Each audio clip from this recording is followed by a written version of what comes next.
We are going into our first session, Resiliency's Lessons Learned from Recent Hurricanes, and I would like to welcome our virtual presenter, Dr. Mehrshad Amini.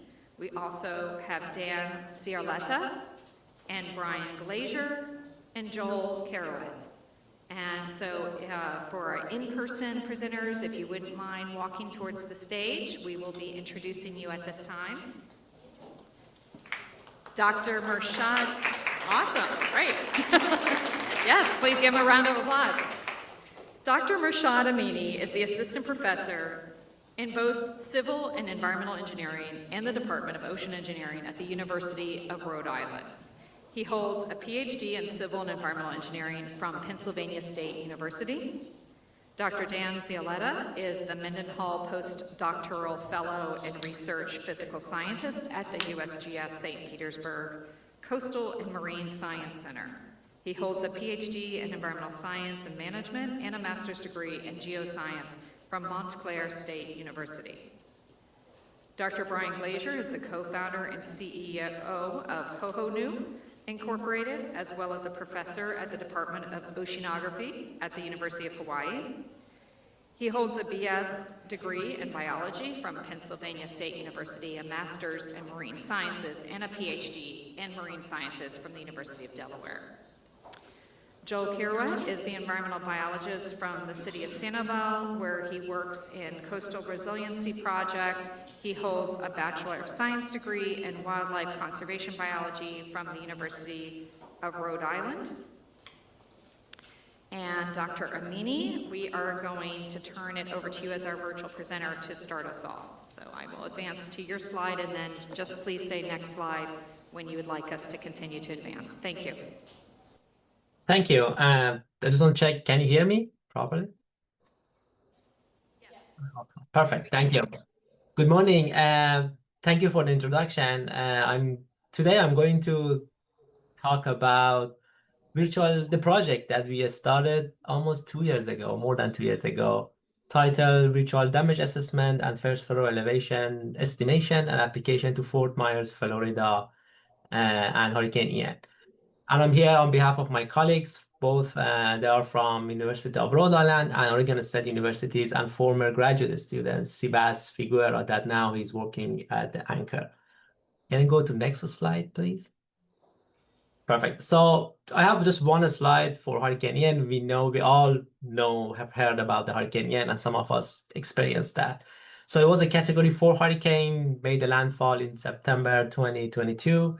The event, in terms of the structural engineers and civil engineering perspective, it was a below design wind event, and most of the damages was due to the surge and wave, specifically in coastal area like Fort Myers Beach. The storm surge inundation was estimated around 4 meters above the grade in Fort Myers, and the damage was reported over $100 billion. So the figure on the left top, we can see the hurricane track and its location compared to the Fort Myers Beach, Florida, that was heavily impacted by surge and wave during the hurricane. Next slide, please. So I'm going to start with general timeline about the Hurricane Ian in terms of damage assessment.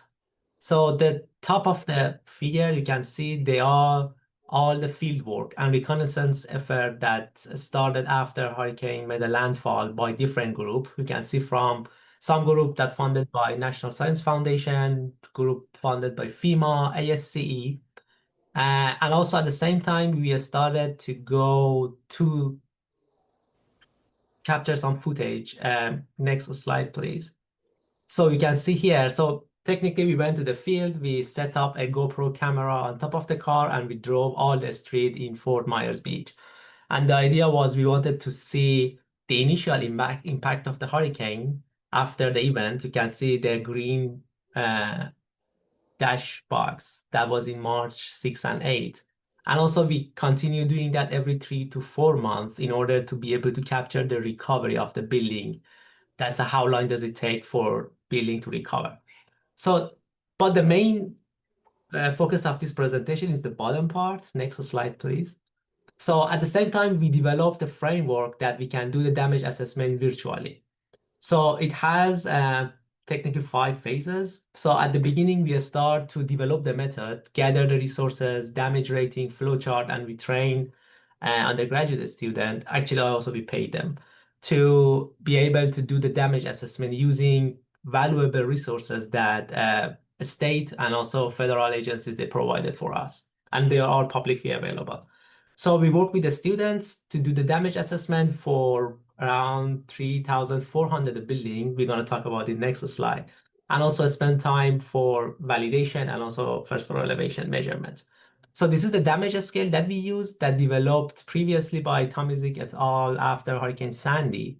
You can see you have different building components on the left side and also different damage state from no damage, minor, moderate, major, and destroy.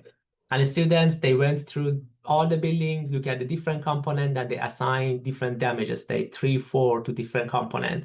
And also the maximum of those would be the overall damage state of the building. And also on the right, you can see example of the minor, major, and destroy buildings after Hurricane Ian in Fort Myers Beach. Next slide, please. And this one is also a list of all resources that we use. They are all publicly available. For example, aerial imagery from NOAA, interactive street view platform that developed by a structural extreme event reconnaissance team funded by NSF. We can see the example on the right bottom that you have the map after event and before event image. We use the data provided by Lee County, which is the Hurricane Ian damage assessment, very high resolution building by building damage data, and also some drone footage that provided by Florida Department of Environmental Protection. They are all publicly available, and we use those to do the damage assessment for our buildings. Next slide, please. So I jump to the result. So this shows you the map for the Fort Myers Beach with all buildings ranked from no damage to complete damage. And also, if you select at one of each building, on the right side, you can see you have information about building type, damage state for different component, damage description, and also confidence level that how our students, they were confident when they measuring the damage. And also, it's that kind of useful for future when other researchers, they want to do machine learning or AI algorithm that finally all the process can be automated. Next slide, please. And then after gathering the data, we started to do some validation. We selected 30 buildings and we asked 10 students versus 10 experts to do the damage assessment for those. An expert, they were a combination of the people from academia, industry, and also people that actually they had experience after Hurricane Ian for damage assessment. So figure on the right shows the comparison between a student versus expert. And we kind of saw plus minus 1 damage state uncertainty in the observation. Some cases, the student, they were more accurate compared to the expert, sometimes not. And one of the reasons all those students, they were trained. We had the workshop kind of orientation, 2 hours orientation for them. And also we had weekly meeting with the student to make sure they are on the right track for damage assessment and also measuring first floor elevation that I'm going to talk about in next slide. Perfect. And also those uncertainty, we have some for overall damage state, but also we track it for different components. For example, how the uncertainty propagates through the roof components, foundation, openings, all of those. We wanted to see some components that they had more qualitative damage description. The uncertainty was more, but others that was more quantitative assessments. For example, 20% of the roof is damaged. So it was easier for a student to identify those. So we also track that, the uncertainty in different components. Next slide, please. Perfect. So these are the comparison for our first floor elevation measurements.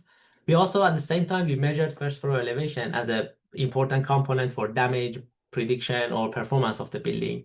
And at that time, there were some Florida elevation certificates that kind of was our truth values for the building. We had, I think, around 300 of those for Fort Myers Beach in Florida. So figure out the left, you can see the comparison between the measured first floor elevation in our work, which is the y-axis, versus value from elevation certificate for those 30 buildings. And they are based on different foundation. You can see green elevated on piles. Diagram 6 is elevated on piles with enclosure and wall foundation.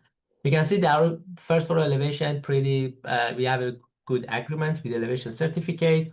And the red triangle, they are value from National Structure Inventory that we knew that they are not accurate, but also this comparison shows kind of that we need more accurate first floor elevation national-wide. And on the right side, you can see for two other different foundation, a slab on grade and raised slab on grade. So the interesting part was it was also hard for students to identify whether the lowest floor was used as a living space or not. Sometimes we go to the, for example, Zillow app to see if residents, they use the lower floor as a living space or not. We can make a decision if the building is elevated in terms of the insurance policies. But we had a good agreement with the elevation certificate that we have for first floor elevation. Next slide, please. Thank you. We published the data online, and also the QR code should work. I tried last night, so it was working. And also we won an award for 2025 Design Safe Database Dataset Award. It's publicly available. Anyone can have access. And also it includes high resolution damage states for all the building, hazard information, and also some other information from National Structure Inventory tax data that all we compile all together in one place. Next slide, please. Thank you. And the question is how we can use data to improve our prediction model for damage, and also how we can use it for a better to improve our resiliency in the future. So this is an example. I'm going to compare our virtual damage assessment data with two kind of the well-known damage model, U.S. Army Corps of Engineering damage function, and also FEMA HAZUS damage function, that kind of the benchmark model that can be used for damage prediction before the hurricane. So this slide shows the hazard layer that we have. The x-axis is the distance from shoreline, then the y-axis is water elevation from NAVD 88. And those are the data, they are high water marks that measured by USGS and also a steer group that happened after the hurricane. So you can see 200-meter from distance from shoreline, it was kind of the threshold for wave impact. You can see very high wave condition near the shoreline, and we just use the black line, the regression, in order to have an estimation of the water elevation in the island compared to in terms of the distance from shoreline. So future work, we can have more high resolution hydrodynamic modeling to do that. But for now, we just have high water marks data to measure or estimate the water elevation above NAVD 88. So that's the slide technique is the hazard data we have. Next slide, please. So this is a very interesting slide. So as I mentioned, we compare U.S. Army Corps and HAZUS loss function via our virtual damage assessment data. So figure on the left, you can see as kind of the screenshot of the island. We have our data observation, damage state 0 to 4. The middle is the damage prediction from U.S. Army Corps damage function or loss function, and the right is the HAZUS loss function. And the overall accuracy for the whole island is very low, 32 compared to 21%. So it's interesting that U.S. Army Corps, you can see it was able to measure the impact near the shoreline and also slightly overestimate inland, but also it was able to capture that gradient of the damage, increasing the distance from shoreline, lowering the damage. But on the other hand, the HAZUS damage function is overestimated damage inland, and also it doesn't capture that gradient of the damage compared to distance from shoreline. Next slide, please. And also we can put everything in a confusion matrix for the whole island. So figure on the left is the virtual damage assessment data versus U.S. Army Corps damage function, and on the right is for the HAZUS. And you can see the confusion matrix, they are scattered compared to usually that we have a diagonal concentration of the values. So for example, if you look at the damage state 2 that I highlighted, which is the damage state 2 from observation, U.S. Army Corps, we have 26% of the data that was accurately predicted as damage state 2, but 37% and 11% over predicting. In the HAZUS comparison figure on the right, you can see that number is 24% accurate predicted damage state 2, but for damage state 4, 41% of the observation overestimated. So that's kind of we can have a understanding of how those models works with the actual data. Next slide, please. And also, with the observation that we had, we started developing new variable functions for masonry and wood frame building separately. And we use the logistic regression, which kind of the probabilistic function that we can use. It gives you probability of exceeding a specific function based on the linear combination of the input variables. And we'll focus on distance from shoreline, water level above first floor elevation, and year built. Those are the important variables that we see in our database. So you can see the comparison of the virtual damage assessment with predicted damage using new function for 5 damage state. And you see kind of the new functions, we increasing the accuracy to 44% when we have 5 damage state. And I think it's kind of the new high resolution function that hasn't been existed before. Next slide, please. And also when you combine those damage states, for example, if you are interested to collapse versus survived, so that increased the accuracy to 85% for our function. And of course, more studies required to increase the accuracy and better understand the uncertainty in the model. Next slide. This is my last slide. So final comment, we need more first floor elevation and damage data. So one example is our project was focusing on structure, exterior damage, but definitely we need also have data for interior damage or content damage for future event. And we need to develop damage scale for other type of the structure like multi-story building, commercial building, that they can be different compared to residential building. That was our main focus in this project. We need to extend that model to data validation using existing damage or fragility curves. Some of them, they are physics-based fragility function that they need to also be validated with the data. And we're also working on extending the virtual damage assessment framework to other handcasts, including Hurricane Helene and Milton, and also develop AI machine learning models to eventually do everything automated, damage assessment, first floor elevation using the data. And also this figure on the right is our previous or kind of the ongoing work that we started working after Hurricane Helene, focusing on 3 different town and location to do the damage assessment, measuring high water mark, and also measure first floor elevation that we can extend this work to other regions with different events. So you have 3 minutes left. Next slide, please. Perfect. Thank you. I want to just say thank you to all agencies that funded this project, our collaborators, and also special thanks to undergraduate students at Oregon State University and University of Rhode Island that without them, were not able to accomplish this project. And also thank you for all audience that unfortunately I cannot see you, but I will be happy to answer any question. Thank you.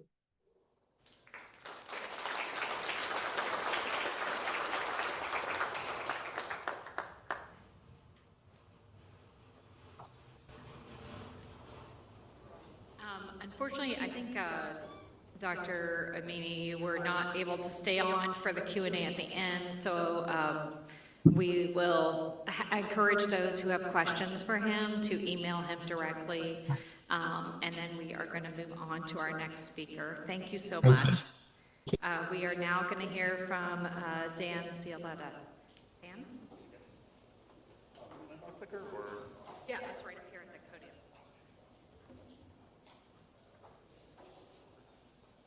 Perfect.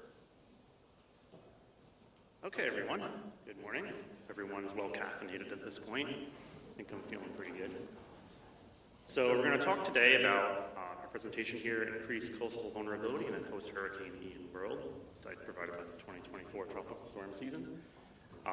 I'm presenting today, but this is a very collaborative work, and I really want to acknowledge my colleagues, one of whom is here today, Chris Daly, also Janine Richards, Mike Savarese, Ruth Bott, and Rose Palermo from the USGS and Florida Gulf Coast University.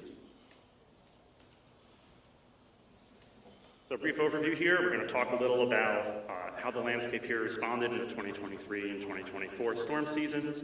We're going to give some examples from Sanibel Island and Naples and Lover's Key, talk about the insights we're learning from those places as they relate to Southwest Florida, and then we'll talk about our next steps. So some quick background on Ian, which I'm sure we're all too familiar with at this point.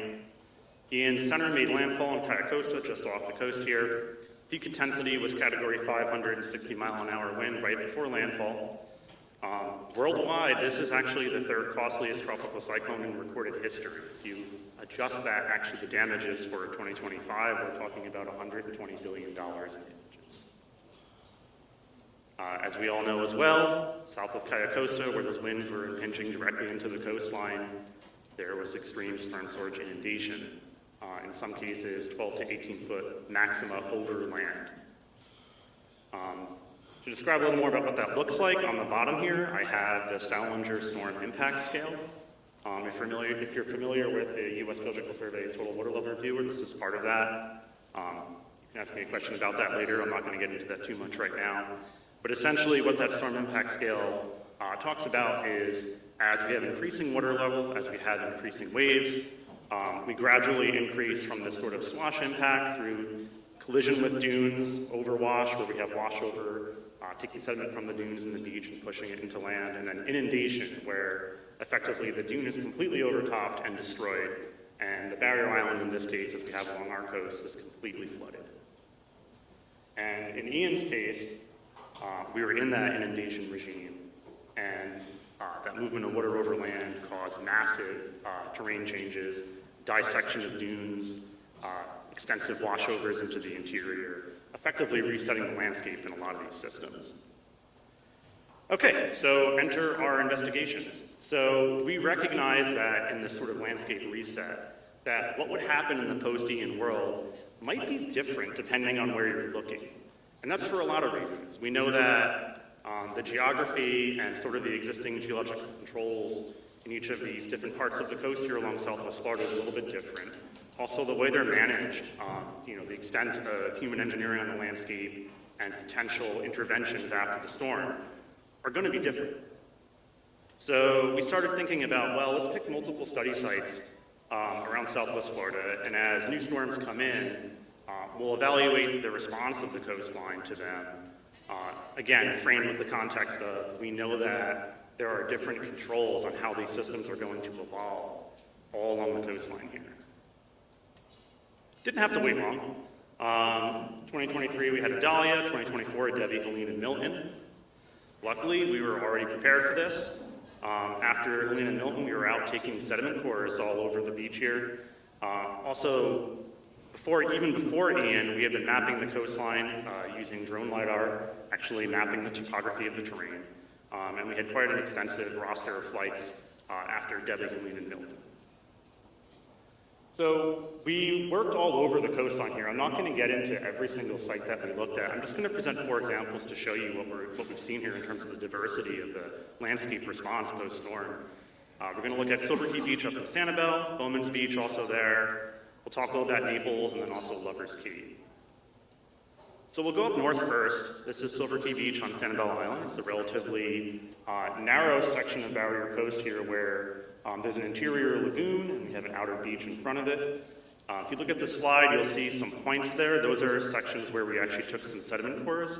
Pay attention to that. You can use it as a point of reference because what I'm going to show you is a time lapse of how this beach has actually changed from pre-Ian, which we're seeing here, up to the present day. So here's Hurricane Ian. You can see the coastline come in pretty quick, and if you look at those points, what you'll see there is as we advance forward through time, through Idalia and then Helene and Milton, we see extensive washovers into the interior there. These washovers are pretty significant. Again, those yellow points are sediment cores. I'm going to point one out right here. This core, it's a little hard to see. We're measuring about a meter of sediment here, and in fact, it's quite a bit more than that because we use a machine called a vibrocore to take this core. It shakes it very rapidly and causes it to sink. It also causes compaction. All those pore spaces between the grains collapse, and in this case, our core is actually more like 2 meters long. So a tremendous amount of sediment volume moving over this barrier into the back lagoon here. And from a management perspective, this is pretty significant because all that material is coming from the beach and being taken away from it and trapped back here for an extended period of time. In the short term, it's also taking sand out of the dune system as well, reducing the availability of sand in the system overall. Not necessarily the same thing going on not too far away here. So a little bit down the beach here on Sanibel, this is Bowman's Beach. Again, I'm going to show the same time lapse. So that's post-Hurricane Ian, then Idalia, and now this is sort of between Idalia and Helene Milton, and then these are the most recent storms. And the one thing that you can kind of tell here is that there hasn't actually been a lot of change. Why is that? So Bowman's Beach is sort of unique. What I'm showing you here is one of our drone LiDAR digital elevation models, so looking at the topography. Those green spots are lower, red spots are higher. And Bowman's Beach consists of multiple relic dune ridge systems, what we would call a strand plane. I'm going to show where we were just looking right here. That orange star there is where we took a core. And I'm going to show you what happens as we advance through time here through these storms. So here's pre-Ian. This is right after Ian. And then here is Milton. And what we see here is there's not a lot of change except for that we do get some washover of sediments into these sort of swales between ridges. And the point of what I'm trying to show here is that these systems are pretty resistant to change. Unlike just up the beach at Silver Key, this washboard relic dune system here is actually very good at containing storm surge and essentially slowing down change in the landscape. And I actually have a picture here looking towards the west, and you can see what those washovers actually look like inside of these swales where they're getting hung up between these old dune ridges and trapped in the vegetation between them.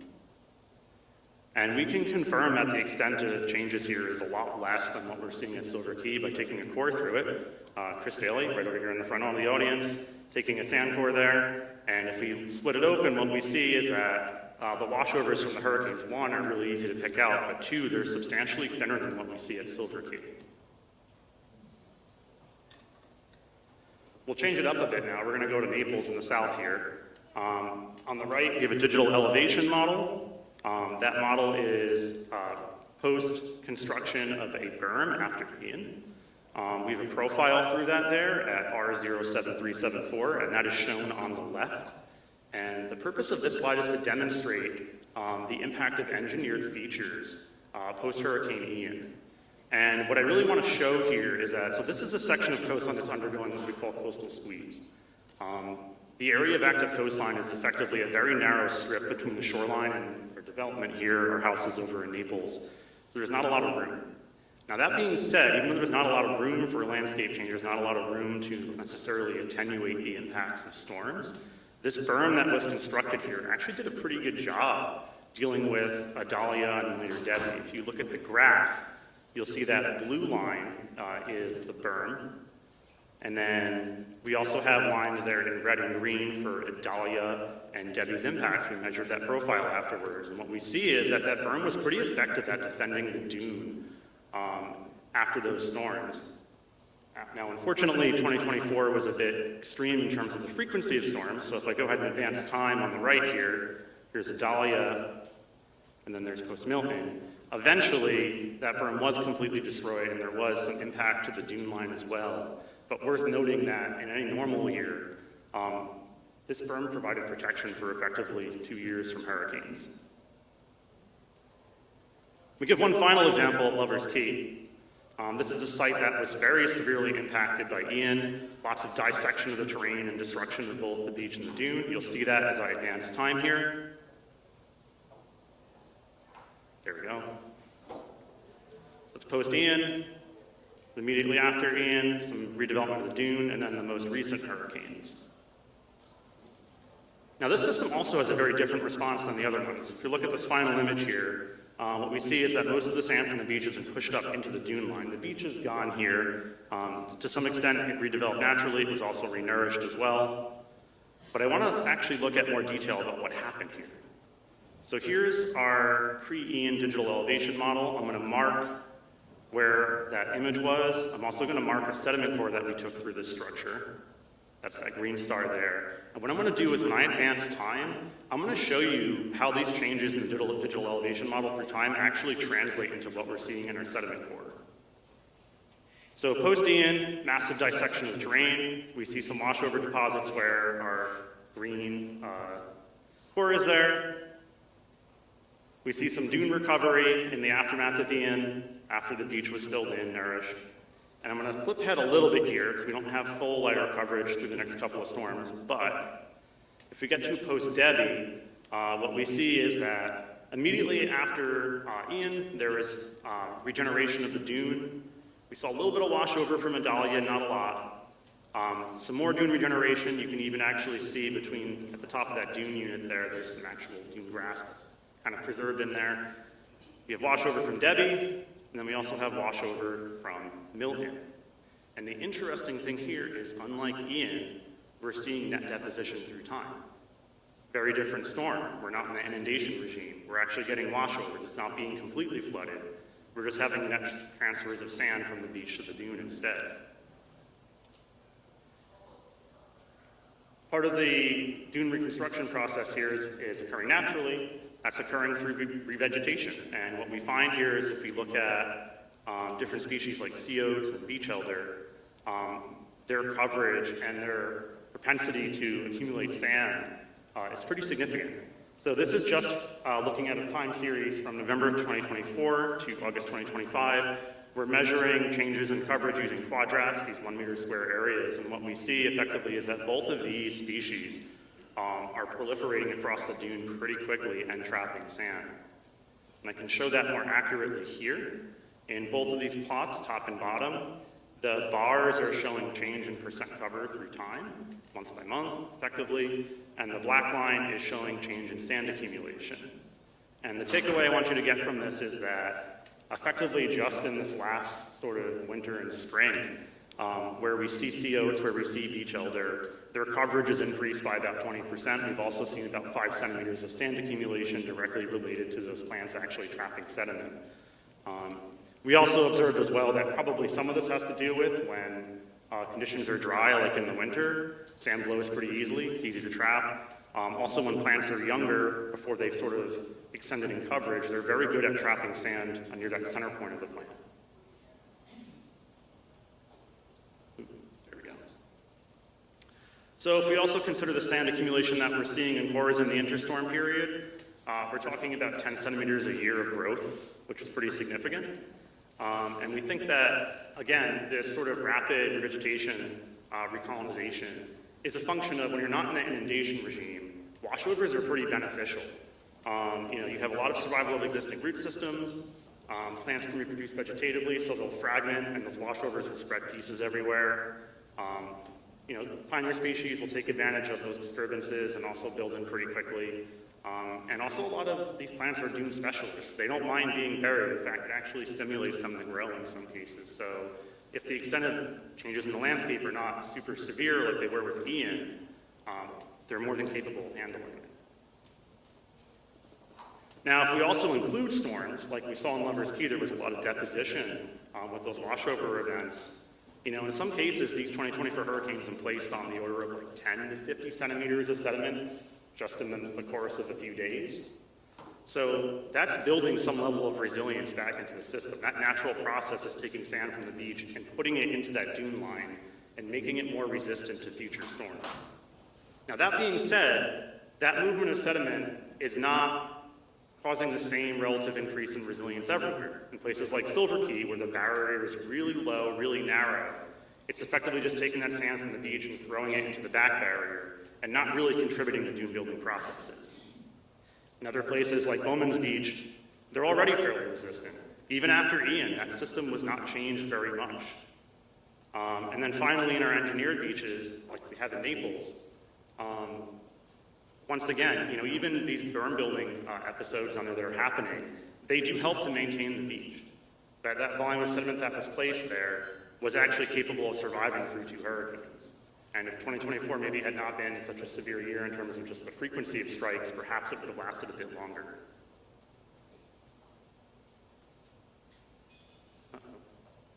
There we go.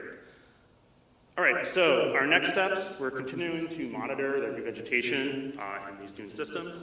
Primarily right now, we've been looking at that sort of from Estero Island, Fort Myers Beach southward. We're currently extending those efforts into Sanibel a bit more. We're also continuing to gather more data to inform some modeling scenarios. We want to actually do some scenario modeling where we're looking at the impacts of storm on the coastline and contextualizing that with long-term changes as well. Ultimately, we want to take those modeling efforts, that scenario modeling, and put that towards a cost-benefit analysis. So looking at different management approaches where we change the timing and placement of sediments through time to see, what's the optimal placement strategy?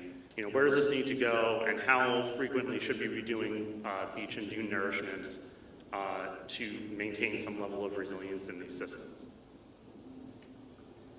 Just a little quick aside here, so I want to show you that there is some modeling already going on. Master's student Hassan Ilyas up at Delft, being advised, or I should say, Chris Daly here is on the committee for Hassan. These are some of the results that he's been popping out of his model, which is using X-Beach. Again, I don't want to get into too many details on this, but basically what you're looking at on this image here is on the left it's a post-Ian elevation survey of Lover's Key. And on the middle and right plots, what we're seeing are different scenarios where we're changing the vegetation in the system to show what the impact of vegetation actually is during the storms. And effectively what we're seeing in this modeling is that vegetation is really important. Even in the inundation regime with Hurricane Ian, if there's vegetation versus not, really changes the extent to which the landscape can move during these storms. What we also want to know, like I was alluding to earlier, is what happens in the post-storm, how the vegetation also impacts the recovery as well. So putting those two things together, we can model sand fluxes through time, and then we can incorporate that into our scenario modeling and our future cost-benefit analyses. So just to conclude here, we have a lot of data coming in. I didn't even get into all the things that we're collecting. We also have ground-penetrating radar. One of my colleagues at USGS right now is working on building up a database of shorelines, back barrier and ocean fronting shorelines for this area all the way back to the 1850s. So we can get those long-term changes, figure out what the long-term rates of sediment transfer are between the beach, the dunes, and the shoreline. We're starting, based on this, to derive these quantitative insights that'll get us more towards the variations in the natural vulnerability in the system. And of course, we're looking forward to sharing this with the communities. I'll wrap it up. One thing I want to say is that a lot of people have worked on this. Some of them are on there right now. We have Nathan Caouette, Andrew Gross, Felix Azay, Chad Washburn, Hassan Ilyas, like I just mentioned, Julia Bernay, Arnell Ford, Noreen Buster. There's more. I will actually grab this because I have some names on here. I also want to acknowledge Alex Darko, Jasmine Stanton, Harper Buchwald, Whitney Hummel, Michaela Sherry, Johnny Morris, Mary Moody, Tristan Dumas, and Ella Sylvia. All right.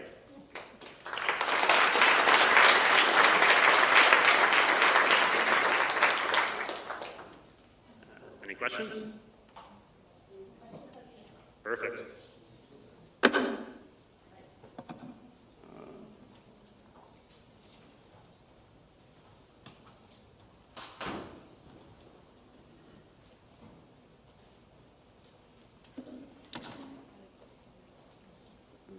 Aloha, everyone. Good morning. Thank you for inviting me. It's my 9th trip to Florida this year. It's a pleasure every time. My name is Brian. I was born in Pittsburgh. I lived up and down the East Coast, but I've been in Hawaii for the last 21 years. I'm an oceanography professor at the University of Hawaii, and we launched Tohonu. We're a company, but we're also public-private. We launched Tohonu based on some technology that we had developed in my lab 10 years ago. Initially with a little bit of seed funding from NOAA Sea Grant, and then funding for R&D continued from National Science Foundation and some philanthropic donors, including the Schmidt Family Foundation. This is an image from St. Augustine, and it's horrible. What we're talking about are horrible things, right? People lose jobs, they lose lives, they lose money over these kinds of events. And so if I sound enthusiastic about what we're doing, it's not forgetting that. It's being able to bring something out of the lab and then into practice that used to be only to graduate students, publish papers, move on to the next project, or only at federal dollars level of funding. And so what we've done is taken something that used to be cost prohibitive and make that scalable and able to solve real problems in real time. Let's see, there we go. So there's lots of competitors out there. What we do is everything, full stack. From building the sensors in Hawaii, we can ship 100 of these per month. So we have a demand. We're operating today in 18 states and over 200 locations, and we're growing. We launched in 2019, right before the pandemic, right before supply chain issues, from a project scale, watershed by watershed demand, and then we realized that there was demand for that outside of Hawaii, outside of academia, and the university came to me and said, we need to scale this. Can you commercialize this? And so we maintain control over the entire stack, from the sensor itself, the right sensor for the right location, all the way through to quality assurance, quality control, cyber infrastructure, and visualization tools and predictive analytics as well. We're one of the only ones who actually control that entire stack. And so I pride myself on the fact federal government installs a tide gauge, it's $300,000, takes up a corner of a room, and it takes engineers weeks to install. When we do it, it's this, and we ship it to you second day air FedEx. And this is pinging every second, looking down like a dolphin or a bat, measuring distance to a surface, and then uploading 1 minute average water level data to the cloud. And you can get this through a robust backend API if you're NWS, or if you want to ingest that data into ArcGIS, or you can get it through text message alerting on iOS. We're one of the only ones who have an iOS app that not only is showing predictive harmonic or NOAA or USGS stream gauges, but also actual real data as well. And so really having control, I'm an academic, right? I'm a control freak. So having control of that entire stack, from what is the sensor actually measuring to how are we displaying the data, is really kind of baked into the company and what we're doing there.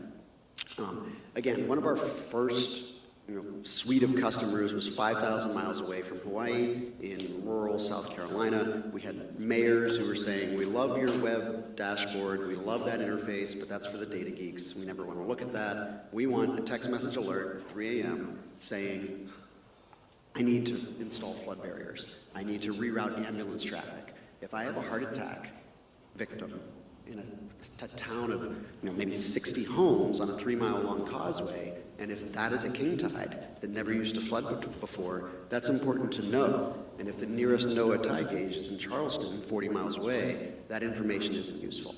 So we also build Tidecasts for that kind of service as well. So part of it is the hardware, right? Gap fill. We heard yesterday from Brian McNulty, fewer than 300 NOAA tide gauges for 95,000 miles of U.S. coastline. That used to be sufficient. And there's really good reasons that those stations cost $300,000, right? The 100-plus year record that Brian showed yesterday from Key West is important. It's important to understand regionally how sea level rise is changing. We're not doing that. We're not out to replace NOAA or USGS. But we are out to answer the questions from a lot of your constituents who are saying things like, these roads never used to flood before. I can't pick up my kids from preschool at high tide. What are we seeing in real time? So that's really what we're answering. It's a different tool for a different use. We're not replacing NOAA, but we are supplementing it. And we're taking advantage. We work with NOAA because NOAA does a very good job with the funds it has available. So there is a hardware component. We gap fill. We have new empirical measurements at new resolutions. Any honest modeler will tell you the model output is limited by the amount of granularity coming in from measurements. If you're reliant on a satellite that passes over every 45 days with maybe 10-kilometer resolution, you don't understand where and why and how your roads are flooding. So new sensors in new locations is part of what we do. Being able to ship this to you second day air, we work with you. We have 100 pages of documentation to help you think about where and how to install these with that same level of federal rigor that goes into a $300,000 tide gauge, exactly the elevation, exactly how to install these, but they're easier to do. So picture on the left is just down the road in Pinellas County, Rob Burns. This is at Public Works. So this is installed for anticipation of up to a Cat 3, 8-foot storm surge. In the center, that's a lower cost ultrasonic sensor. Right tool for the right job kind of thing. And I can catch me in the hallway, I can kind of explain the difference between radar or ultrasonic or those $300,000 NOAA gauges, what the right tool for the right deployment is.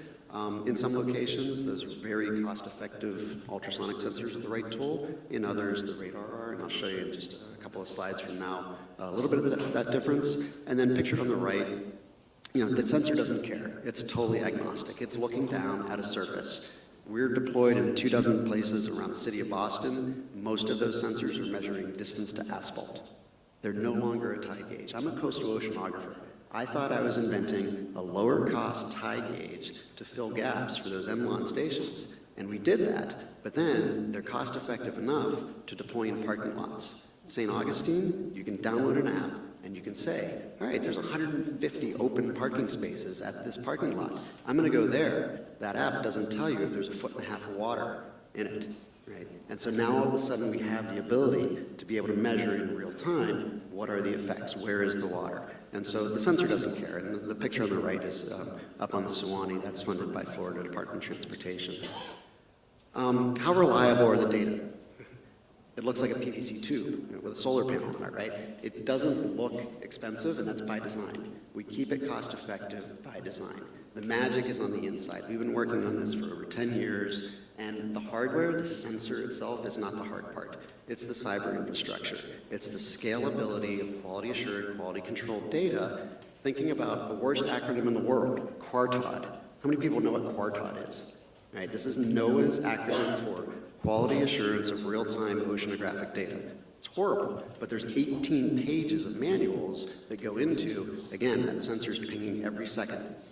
Doesn't get tired, doesn't get bored, it can see in the dark, right? And are those data reliable, right? So all of that goes into the back end. The sensor itself is pretty easy. All of that cyber infrastructure and QA/QC, making that scalable so that you can rely on the data is the harder part. We're serving data, and we're one of the only ones who are serving data. You can go today to water.noaa.gov and look at Hohonu gauges. So, back to hurricanes. Lee County came to us. They knew that they had a problem after Hurricane Ian.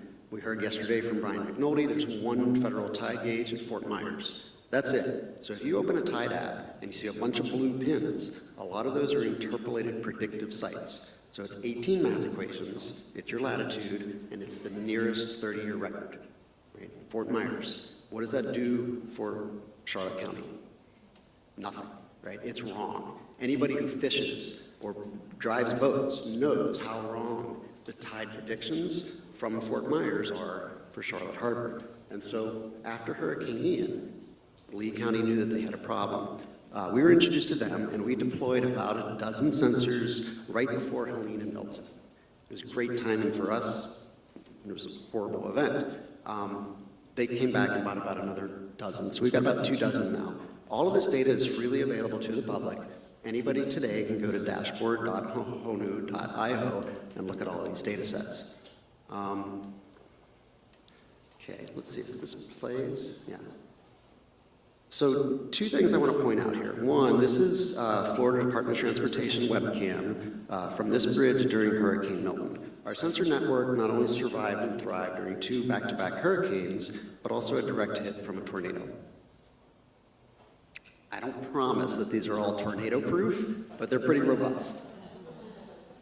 In this case, our sensor is in that frame of view from that FDOT camera and continuing to ping out 1-minute average water level data, capturing the peak storm surge at this bridge, which is 30 miles or so away from that Fort Myers Enlon gauge. So it did survive. This speaks to some elegance about thinking about a distributed network of lower cost sensors rather than putting all your eggs in one basket of a $300,000 tide gauge in one location that might not survive something like this. If you got 2 dozen sensors around the county, chances are most of them are going to survive and continue to ping out data. So Ben Avis and his team are in real time in their EOC looking at this water level data from around the county, not just to capture the difference between wind field, storm surge, and runoff, 3 days later, up 30 miles inland at the Orange River, what happened there in terms of peak water level had nothing to do with storm surge. That was all runoff.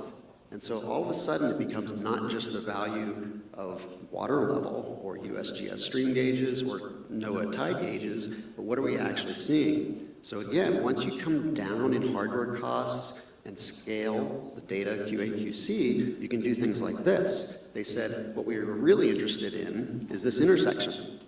And so the top half of this slide is NOAA, right? This is an Enlon gauge. That's one of those $300,000 Enlon gauges at the yacht basin in Fort Myers. That's what Brian McNulty talked about yesterday, capturing the peak in the storm surge at Fort Myers. The bottom half is what we're feeding into Department of Transportation, Department of Emergency Management, Natural Resources at Lee County. They're looking at the FDOT camera, which has value, right? And that engages the public. We saw, Jim Cantori was in the basement of this building saying, where are all the tide gauges? And I'm sitting at a conference in DC going, yeah, Jim, where are they? They're down in Lee County and they're up in Tampa. There are none here, right? So we're able to instrument these kinds of locations. The cameras have value, but then we're able to put air bars. And so the lower right figure is showing the actual inundation profile at that intersection.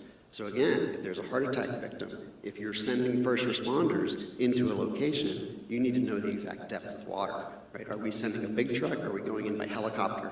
Those kinds of decisions can now be managed in real time with a better empirical gauge network. So this paired deployment idea comes into play. It's no longer just tide gauges, it's really situational awareness of where and how much and how fast is the water flowing. And so the top panel there, this is at St. James City, over water, again, supplementing the Fort Myers tide gauge, capturing that peak in storm surge. And then the bottom half, when Ben and his team sees that kind of inundation profile, they know how to reroute ambulance traffic. Fox Weather knows where to send their teams actually to get coverage, and they're rerouting, right, camera crews in real time based on some of this data.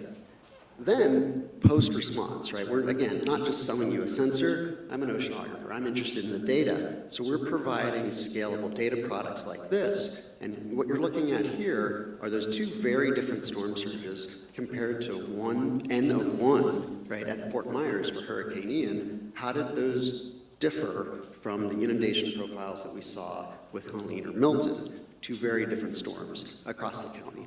And I mean, I couldn't do better than, having, this was unsolicited, this was from Ben, he put this on LinkedIn. It's not just storms, right? Not just hurricanes. These kinds of data sets, the right time to start a time series, never, right, because there's a pain in the ass, but the next right time to start a time series was 30 years ago. The next right time series to start a time series is today, right? Events are happening, more frequency, more intensity. And so this was in June. Now I'm at the point where I come to Florida and I just check Google alerts, right? There was 10 inches of rain a couple of weeks ago. This one happened to be in June. That inundation profile is from the St. James Street sensor, showing something like 6 inches of rain in 20 minutes on a roadway. This was in August, right? This is a Slack channel screen grab that Ben Avis and his team shared with us communication between emergency management and National Weather Service in Tallahassee, thinking about inundation profiles, updating models, and using real-time data to make those emergency management decisions in real time. 6 inches of inundation on a roadway in 15 minutes. So when you're looking at other vendors, ask them, how often is that sensor pinging? How often is it updating data? If you're having a heart attack, 15 minutes is a huge, huge, right, difference in time.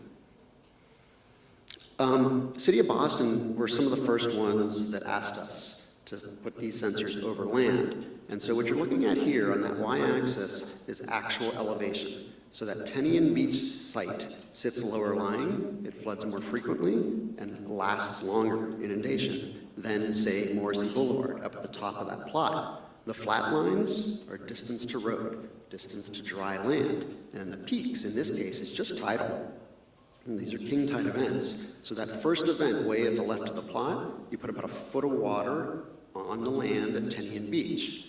Emergency managers don't need me to give them a heat map, a map that's wrong based on model output. They have a mental map of the difference between Tenian Beach and Long Wharf and Border Street and Morrissey Boulevard. They know what to do when they see water there. So again, I love modelers. I work very closely with modelers to improve model output. But what we're seeing in real time is the value of this, where people are seeing what do we do when we see 6 inches of water on a roadway, a foot of water on a roadway, and then think about that in space and time. So the event over about midway, that particular high tide was high enough to put water on all 4 of those locations. We now have about 24 sites throughout the city of Boston and are able to kind of generate these plots in real time.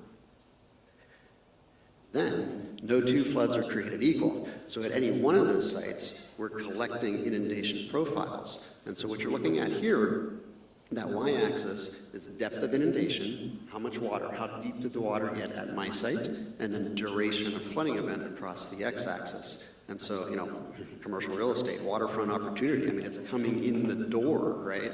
And so not only are we providing these kinds of data analytics to folks, but also we're ingesting all of that, and we're feeding that into our algorithms to get better and better predictions. So when the federal government says something like 10% chance of moderate flooding for western Florida during the next king tide event, we're actually able to work, and this one is in Pinellas County, we're able to work with Rob and his team to say, it's more like a 98% chance of a 1.5 foot flooding at this particular site, because we have new instruments and new locations, and we're able to feed those flooding events into our algorithms to make those better predictions. So this is a prototype calendar that we're doing. Calling it a tide calendar is really a little disingenuous. It's a flooding calculator.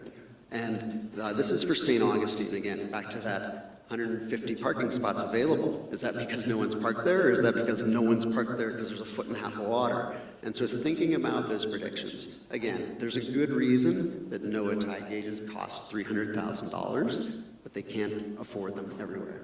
But when NOAA says, Northeast Florida, 10% chance of moderate flooding during the next king tide event, we're able to use that data and then come in with a site-by-site specific prediction to say something like, well, last week we just did it, and said, you're probably going to see a 1.5 foot of flooding because the winds have shifted. Right? So when you're looking at the sea level rise viewer, when you're looking at the inundation dashboard, these are great tools. Great tools, but they don't account for all of those other variabilities that we can see and measure in real time with these kinds of sensor deployments. A couple weeks ago, Hurricane Aaron came through. We were very fortunate, not a lot of damage on the coast, and then completely unrelated, right? City of Charleston got something like 10 inches of rain in an 18-hour period. And so as social media is blowing up with images like we're seeing on the right, we're measuring in real time, showing how much water is at an intersection. Emergency management is closing roads. They're broadcasting this onto the Waze app so that the general public has this kind of information. They're rerouting ambulance traffic, and then they're also logging these kinds of events so that rather than sending teams out to take photographs of high water scum marks, they've got data with air bars. That makes their proposals more competitive for resilience dollars at the state or the federal level. It doesn't just have to be events, right? This also is applicable to utilities. And so up in Jacksonville Beach, what you're looking at is a general outfall from, on the Intracoastal Waterway. So pumping stations are expensive. They're highly instrumented, right? They know what's going on at the pumping station. They may not know what's going on spring or neap or king tide or atmospheric or meteorological events on the ICW outfall. So we're now working with utilities, working with public works like Jacksonville Beach, where all of the city's drainage goes into this one pond, and they're interested in saying, are we pumping out on a high tide, a low tide, a spring tide, a neap tide, or a compound flooding event? Being able to quantify that and having a cost-effective solution to do so is proving useful. So, I'm going to make another talk later this afternoon in the beaches session at the other conference. It'll be a little bit different. Catch me in the hallway or grab a picture here. We've got tons of documentation, frequently asked questions, and be more than happy to address those questions later.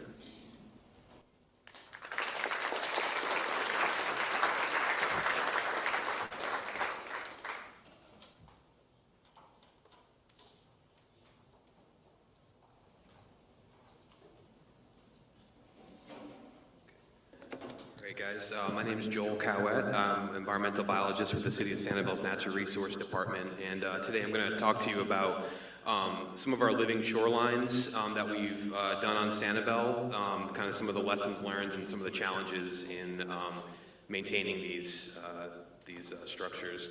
So right here on this first slide, we have examples of three of our projects. The first one being a private-public partnership that was done on private land and city land. Then the second one being Lighthouse Beach Park, and the third one being Woodring Road. And the reason that we chose these, we chose living shorelines is pretty much in pretty much all cases. We prohibit seawalls on man-made water body, on natural water bodies. So living shorelines are kind of the alternative design that we went for here.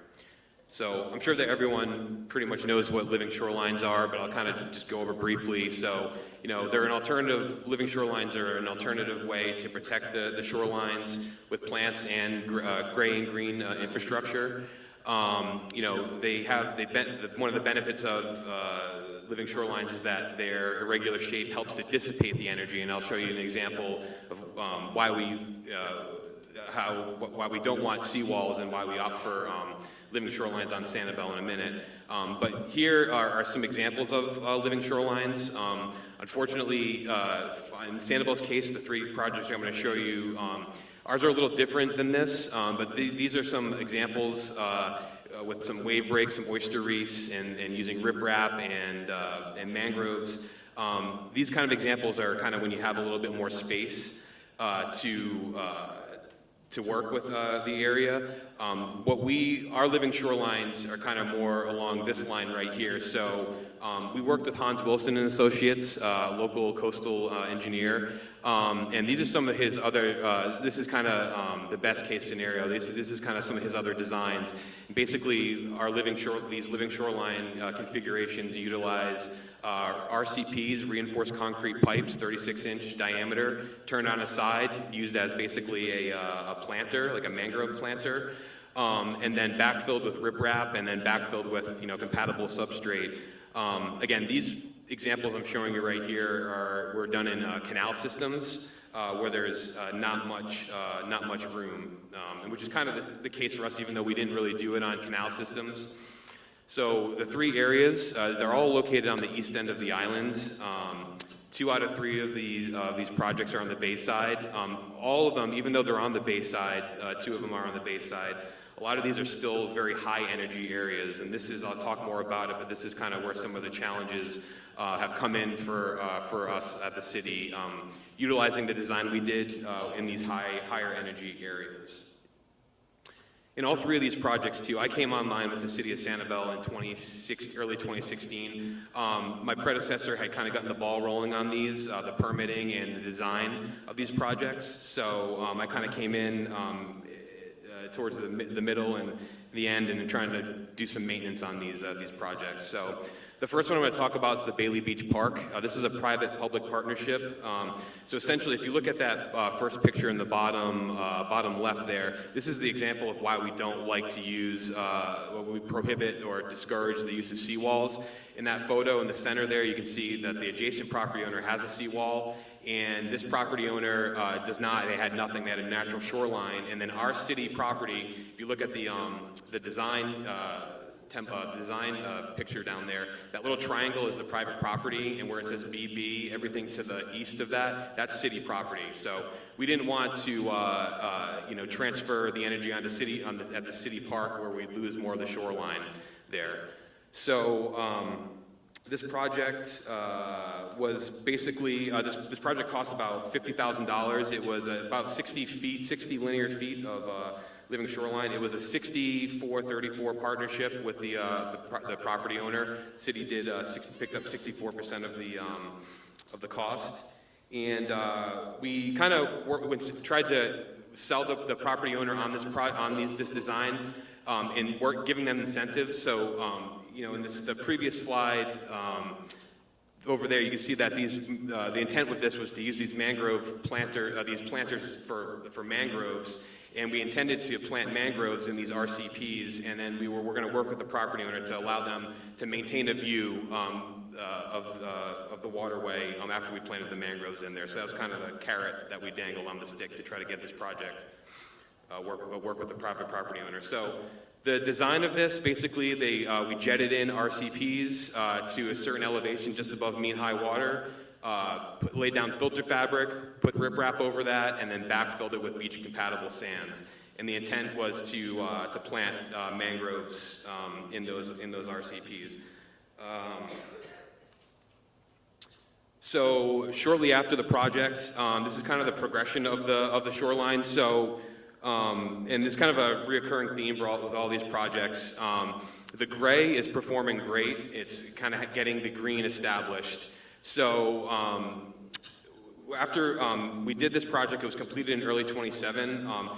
Irma came through in 2017, and what Sanibel, we had some impacts on the bayside from the negative surge, so there was some impacts to this project, but it held on pretty well. And you can see the kind of the progression through time. The vegetation is holding on, but one of the challenges that we have experienced with this project is, again, getting the vegetation established, and honestly, working with the homeowner to kind of leave the plants be and not impact the plant. So we get money every year from, we receive money every year from the Lee County Tourism Development Council for erosion control plantings. This is kind of the Groundhog Day scenario. We go out, we plant plants in the area to try to retain the soil and the sand there, and then we come out and our plants weren't looking so great, or maybe went missing. So that's been a challenge with that. But again, some of the challenges, and again, a reoccurring theme in this is the limited space. There's not much room for retreat on these projects, so we couldn't kind of do these long spanning living shorelines. That's why we kind of use this condensed design. So again, another challenge was the elevation of the RCPs, particularly in this spot. You can see in these photos that the RCPs are buried now. So again, it's holding the line, it's working the way it's intended, but the green part of this project is not. This has been difficulty getting this established. So some of the successes was it was a successful, at least in the construction portion, and getting this installed. It was a successful partnership with the private landowner, and again, it's performing as intended. It may not look pretty, but it is. We haven't lost any shoreline, especially being adjacent to that hardened structure, the seawall over there on the adjacent property. So the second one is our Lighthouse Beach Park. So we installed the living shoreline here. So the photos you're looking at here are basically the service road to the lighthouse. And we, over the years, we're getting increased erosion there. I think it's 2015, we ended up putting this wooden wall adjacent to the roadway there. But the erosion just kept getting worse. And, we were seeing these washover events were occurring not just from major storms or anything like this, but these photos actually were taken during just cold fronts. So just getting that wind pushing on the beach, and we get constant washouts. Our public works department was constantly out there having to bring fill out to the beach, to the roadway, regrade it, things of that nature. And again, we went with a similar design here at Lighthouse Beach Park.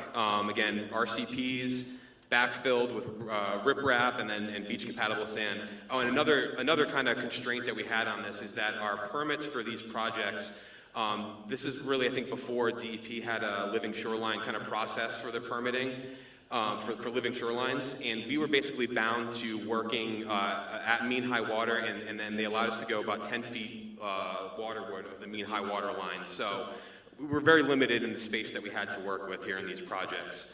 So this project was completed later in 2017, and then you can see it in 2018.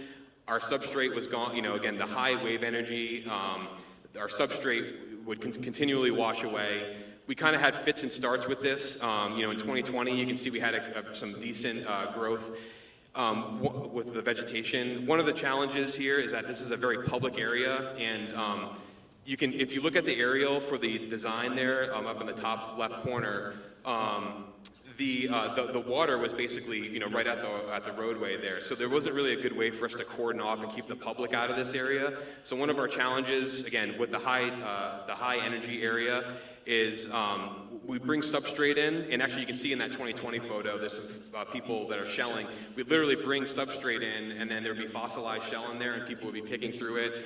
We plant plants and you know, plant vegetation, and it would be taking off, and we still get you know, people picking through our living shoreline there. So difficult to get this established. So prior though, so we had Hurricane Ian come through. Prior to Ian, so if you look at this pre-Ian photo, this was the LIPA aerial taken in early 2022. So we were actually getting the wheels turning and the permits ready to do a beach nourishment project prior to Ian. And then, you know, Ian happened. We did some other nourishment elsewhere on the island. But then once we got around to nourishing here at Lighthouse Beach Park, we did a nourishment. We put about over 70,000 cubic yards of sand at Lighthouse Beach Park. This nourishment occurred from 2024, in late 24 into early 25 this year. And basically what we did is we buried the living shoreline, kind of created, we kind of extended our FEMA berm a little bit towards that area. And we basically extended the beach out 115 feet.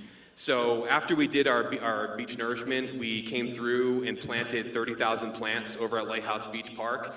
And basically kind of converting this, you know, the infrastructure is still there, it's still buried, but now we're kind of managing this kind of more as a dune restoration and trying to hold the line with the vegetation. So, you know, and in all the subsequent previous years too, we received that TDC funding. We hit it hard with the vegetation, trying to establish the plants. The most recent event was funded by DEP. With those 30,000 plants, and then this winter we're going to be coming through with our FEMA funds from Hurricane Ian, and hit it with another 7,000 plants. We're going to put some sea grapes in there, really just trying to do what we can to really reestablish the dune system and get it, you know, get as mature as we can. Now we have the opportunity to. It's hard to see in these photos, but we're able to cordon the area off and keeping the public out, and it's working great. These plants are taking off great.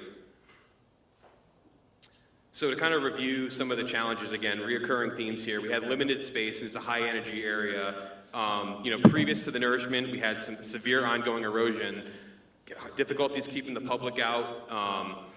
But the successes, though, is that, again, all these projects, and they may not look pretty, but they have been successful from day one. They've actually limited the work that the cities had to do, the repair work on these roadways. And one thing I did fail to mention, actually, let me go back here, is if you look at the post-Ian aerial there, all these living shorelines, you know, Ian, we got 13 feet of storm surge. As far as the gray, these living shorelines were barely impacted. Yes, we lost the sand, we lost the plants, but the roadways, all the roadways, infrastructure, it stayed. There was some shifting of riprap and things of that nature, but again, pretty successful as far as what it was intended for. And then we'll move on to Woodring Road, the last project here. So Woodring Road, this has been an ongoing issue for years. So Woodring Road is the only ingress-egress for this little subdivision over, I guess we call it Woodring Point. There's about 14 homes there. This is their only way in and out. So all these photos are pre-project, and it's kind of hard to see, but the bottom left photo, I mean, on a daily basis, on a high tide, a king tide, we would get severe erosion in the roadway. It's a little, actually, escarpment behind that riprap there in those photos. You can see the storm tide, that bottom picture there, you got the rack line washing in from king tides and things like that. So, and this was a constant maintenance struggle for our public works department to maintain this road and make it passable for these residents. So in 2022, so this project initially, I think we got it permitted in 17, 18, and we hit a little bit of snag with costs going up during COVID. So in 2022, we received funding from the FDEP FRCP program. This project was about a $500,000 project, and the design is basically similar. It is a little different. So And what we intended with this project is, you know, you can see from these aerials or these drone shot, that there was existing mangroves and existing riprap revetment there. So what we really did with this project is we wanted to maintain all the mangroves. We wanted not to impact the mangroves, because one of the things too is that where the mangroves were, the road was not really being impacted. The road was kind of holding the line. So we used, we reconfigured the riprap. We did backfill with some riprap. We used RCPs again, and then we also utilized reef balls as well in this design. And the costs went up on this project a little bit because we did access it from both ways. They would install what they could from the roadway, but they also used the barge to crane lift these RCPs and jet them into position. So about 6 weeks after we completed this project, Hurricane Ian came through, surprisingly, so you know, on the left side of this slide, these are the pre-Ian. The right side is the post-Ian. Again, the gray held. It took away all our substrate. And from what I understand, there probably were some road repairs that had to be done, you know, after 13 foot of storm surge, but nothing major had to be done. And since Ian, there's not these major truck hauls that are coming through from our Public Works Department to have to constantly maintain this roadway. So one of the problems too, actually, I kind of buried the lead here on this project. So you can see in this first picture, you know, these RCPs were set a little higher, but one of the challenges is, you know, they would constantly fill with seawater from the wave action, and we'd plant mangroves in there, and we did fill it with substrate. We'd plant mangroves in there, but the mangroves weren't surviving because the RCPs weren't draining.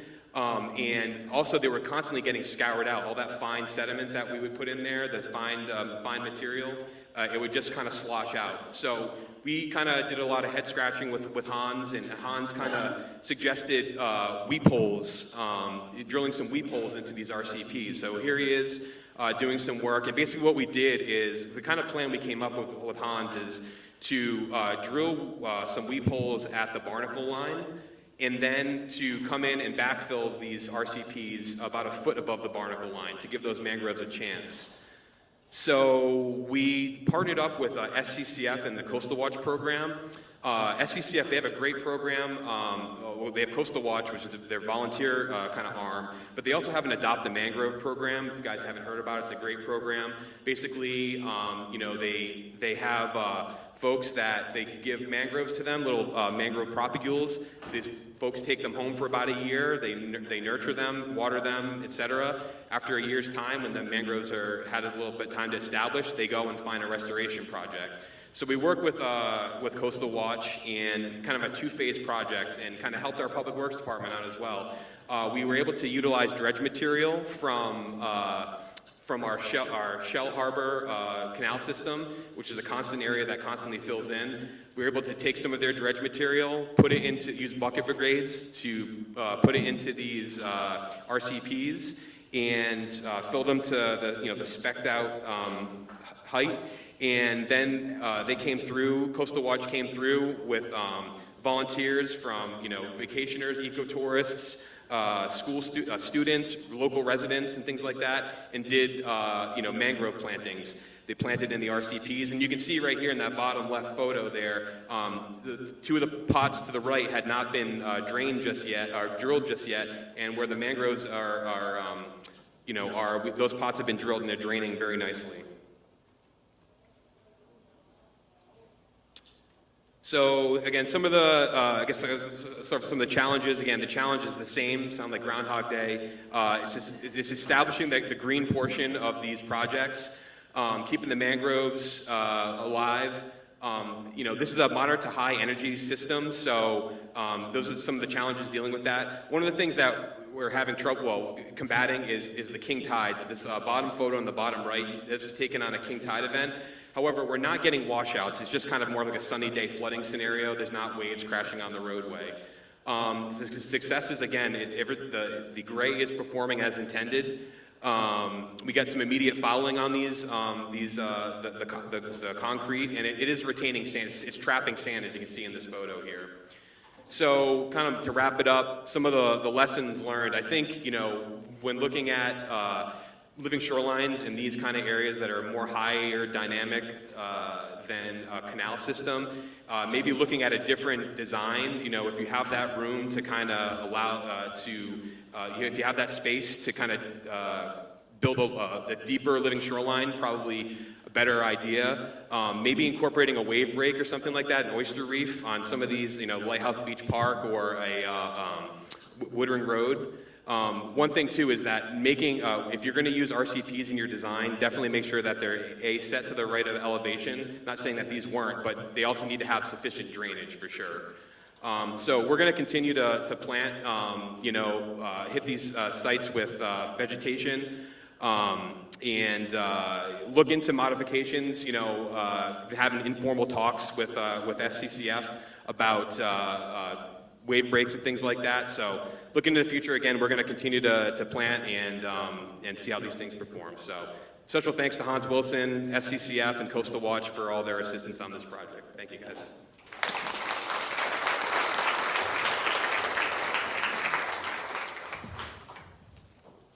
Great. Well, we have about 10 minutes for Q&A, so if you haven't already, please put your questions in, and we're going to turn quickly right over to Minty to look at some of the questions. So we have questions on, Dan, is a takeaway that even low-growing dune vegetation is important for resilience, and should we do more to be planting on the dunes? Okay, good work. Yes, the answer is yes. So any amount of plants in the system actually does seem to make a difference. I mean, from a storm perspective, anything that induces friction in the system will help retain that sediment and also help trap it after the storm. So even low-growing stuff is pretty useful. Plantings would definitely help where possible. In other cases where the beach is more natural, also allow them to regenerate. It's also very useful. Again, like we showed in our data for Lover's Key, these systems are pretty robust, and as long as they're not being inundated and dissected, that burial can actually stimulate regrowth. Great, and then there's a question for Brian. What are the estimated costs for organizations to get those sensors? Sure. So there's two different models. There's the ultrasonics, which are $3,000 per year per site, and that's all data and data analytics, data products inclusive. If it breaks, we ship you a new one. So we're not selling you a sensor so much as guaranteeing that you're having data where you want it. The radars are more expensive. Those are $6,000 per year per site. And there are differences in why you would choose radar versus ultrasonic. I'd be happy to talk to you about those. All right, there's another one about, is dune establishment on Naples Beach only limited by the width of the beach, and would dune plantings help?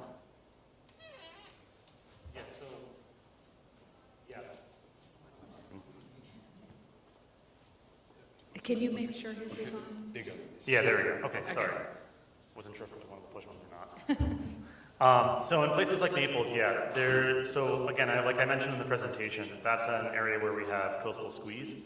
So there's not a lot of room to really back the dunes up, right? So once you get into the rear of those dunes, you're already in property. So unless the homeowners are willing to give some of their land or allow some of it to be planted on, it can only go so far. You can go the other way. If you have beach nourishment, you can actually extend the beach seaward to some extent. It just becomes prohibitively more expensive as you do that. So things tend to be limited to just sort of the width of the beach that you have.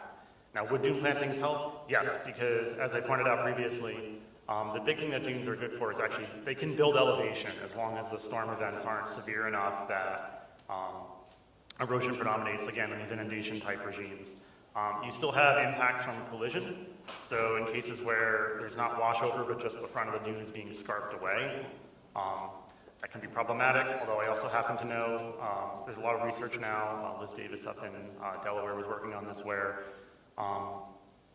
roots and internal structure to dunes that you get from having plantings on them do actually help resist some of that erosion, so plantings do help. Yeah, and I just want to interject that we had a session in last year's summit on hurricane resiliency as well, and I think that it would be helpful for, if you have an interest in these topics, for you to go onto our YouTube and look at some of those prior presentations as well. It was really interesting. One that I recall is that the dune walkovers ended up becoming incised channels from where the water would enter and exit. And you think of a dune walkover as protecting the dune, but because there was no vegetation under the walkover, because it shaded the vegetation, it was unvegetated, and therefore the water was able to displace the dune sand in those areas and literally enter and exit through those channels under the dune walkover. So it really just changes your thinking on maybe we need to be using a screen like you use over seagrass for docks as dune walkovers to allow that vegetation to establish underneath them. So, you know, I just encourage you to check out prior year summit videos if you're interested in these types of topics. We have, again, another kind of related question is, in the context of nature-based solution resiliency, in what situations should we be looking at dune restoration versus mangrove propagation? You mentioned, of course, limitations in size, but are there any other considerations that people need to think of? Yeah, that can get pretty complicated. So one of the things looking into right now as well is that in some cases you want to have a multi-layered approach. So in places like Lover's Key, places like Silver Key, where the actual barrier beach itself is pretty narrow, there's also something to be said about the fact that mangroves themselves can actually also impede a lot of sediment transport and allow sediment to get trapped and built up. So for these thin barrier examples, you actually might want to have both. You want to have dunes on the front, but you also want to have mangroves in the back, because any washovers that come through that will get hung up in that vegetation on both sides. And actually contribute to elevation building. And again, in these storms where you don't have the inundation regime, but you're in the washover regime, that'll contribute to the long-term resilience of the system. So there's no clear-cut answer to that. It really depends on the existing geography of your site. Great. Question for Brian. For the Hohonu tide gauges, do they provide the predictions or track current tides in real time only? Have these gauges been deployed in relatively the same locations as the NOAA gauges? Yes, and yes. And so I'll address the second one first. You know, fewer than $40 million of your tax dollars per year support that network of NOAA co-ops 300 tide gauges for 95,000 miles of U.S. coastline. We work closely with NOAA. We have a CRADA, which is a cooperative agreement between the federal government and companies to develop R&D. We've got side-by-side deployments comparing our sensors with NOAA Enlon gauges in Hawaii, Alaska, Maine, and Florida at Fernandina Beach. Kind of testing, you know, what's new, how do we compare to that, you know, $300,000 NOAA gold standard. So those are all available. I'd be happy to provide those. For predictions on dashboard.hohonu.io or on the app, we're showing NOAA predictions. And so those fewer than 300 sites that have actual stations are supplemented by thousands of interpolated positions. And that's what your tide prediction apps are, and that's why they're wrong. They're guesses. They're best guesses between the nearest NOAA tide gauges. So we're showing that publicly, and then on the back end and to our clients, we're also providing Hohonu predictions, which are about 80% more accurate. Great. So have the impacts to Matlacha from ENBS been assessed, studied, modeled? Anyone have any comment on that? Nope. Okay. Let's see if we could scroll down a little bit. Oh, wow, there's a lot of questions. We don't have time for a ton more, but we'll do our best here. So Joel, have you thought about how technology could be used to help producers that are heavily impacted by coastal events to protect their crops or livelihoods? I don't know how it would necessarily translate into that. I mean, I think that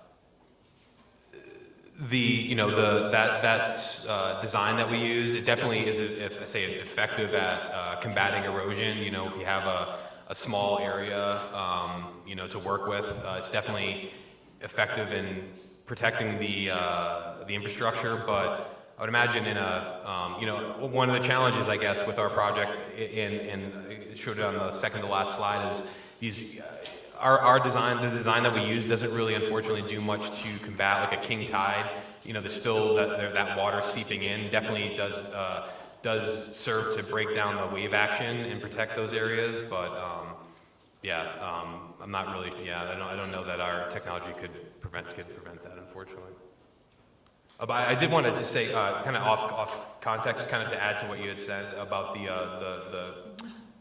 it's a lesson learned from Ian with the dune walkovers. One thing that the city has done is we kind of, we were able to, I think it was last year, we were able to amend our code to kind of be in more line with like, with docks. So we actually now have minimum spacing between the boards for the boardwalks. You know, that's one challenge that we saw with the scouring of the beach on these dune systems, and we tried to work too with some of the property owners when they're rebuilding to maybe not use a design that is a straight shot to the beach, maybe putting a jog into it. I keep saying hockey stick design, you know, a straight out with a 45-degree angle. Because we did find, I'm sure that the FGCU found that those boardwalks that did have that weren't just a straight line did perform better during, you know, our storm surge event. Yes, and I know we are wrapping up, but I just wanted to say, like, the city of Sanibel, even as some of your systems have transitioned from freshwater systems to more brackish or saltwater systems, has created planting guides, which the CHDP has a hurricane webpage with resources, and I encourage you to check that out because the Sanibel planting guide is there for coastal communities that are seeing similar changes. And there's just so many questions here, so I'm going to just do one final question very quickly, is for everyone, if you have any other ideas as far as what types of policies local governments could put into place based on your work to help facilitate adaptation and better preparedness. Dozens of case studies on our website. Check us out. All right, well, I encourage you all to catch our presenters after the session ends, the next session ends, and please also reach out to them through email, and thank you again for your presentations. Thank you.